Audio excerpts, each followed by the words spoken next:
আমি আপনারা এখন দেখাইমু লন্ডনের খোলা বাজার, সবজি বাজার বহুতটা দেখতে না, বইল গিয়া কসমেটিক্স জুতা ওয়াতার বাজার।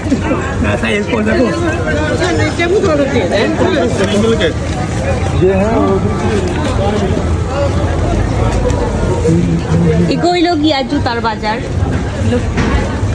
ডিফারেন্ট ডিফারেন্ট জুতা। আর ইনোর মাঝে আপনারা ফাইবা হইল গিয়া বেডশিট আছে, বাদে ইনোর মাঝে টুফি পাইছেন, তোর কাপড় টু মাছ রই যার লাগে মেসে থাকতে লইয়াই।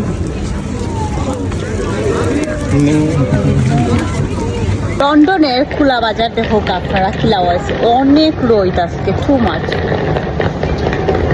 নট অনলি বাংলাদেশ বা সিলেট, দেখুন লন্ডনেও কিন্তু এলাকান খোলা বাজার আছে। একটা এলাকা সবজির বাজার, আর এই যে বাড়িতে আরো আছে, এগুলো হইল গিয়া ড্রাই ফ্রুটসের বাজার। এই পুরা এরিয়া ও রাস্তার মাঝখানে অ্যাকচুয়ালি গাড়ি যেতে পারতো না, কিন্তু খিতা আছে, লাইক মানে মানুষ হাতিয়ে যেতে পারবো। ফুল খোলা বাজার দেখুন, আমরা বাংলাদেশের মতো টু মাছ রই।